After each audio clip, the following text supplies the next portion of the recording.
A quilt sleeve is a long tube that's attached to the back of the quilt to make it easy to hang from a rod. They vary in size based on the width of the quilt, across the top, and the rod's diameter.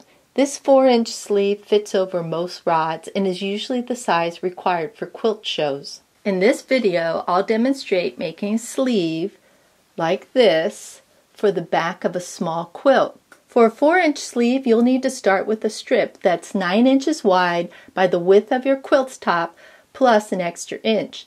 This extra inch is for hemming the ends of the sleeve. So my quilt is 19 inches wide, so I needed to cut a strip 9 inches by 19 plus 1, which is 20 inches long.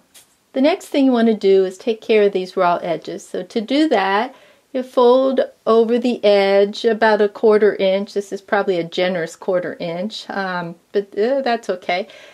Press it, fold it over again, press, and then take this to the sewing machine and stitch on the edge there, like I've done here.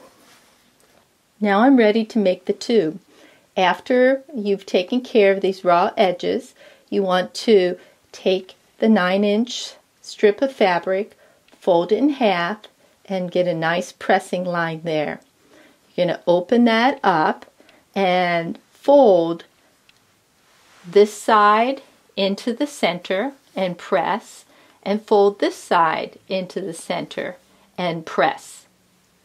This is what your sleeve will look like after it's been pressed. You want to make sure that these pressing marks are in there because they're going to act as guides for you later on when you pin this to your quilt. So now I'm ready to take this tube to the sewing machine. I've put the wrong sides together. I could pin this, but it's not necessary if you can hold those together. I'm going to take it to the sewing machine and I'm going to sew about a 1/2 inch seam allowance. I've pressed the seam open here to avoid extra bulk. I've also made sure to stay clear of these pressing marks. Just a reminder that I'm going to use this as a guide for pinning the sleeve to the quilt. Pin the sleeve to the back of your quilt about a 1/2 inch down from the top. I'm pinning this pressed edge. Notice there's extra fabric here. This will help fit the dimensional rod and ensure that your quilt top lies flat in the front. You'll want to make sure that this excess fabric won't be shown. So see how I'm pushing this? Won't be shown up at the top here. That's why it needs to be pinned about a 1/2 inch or more away from the top edge. After this has been pinned, I'll hand stitch around the edges, making sure only to catch the sleeve and the backing fabric.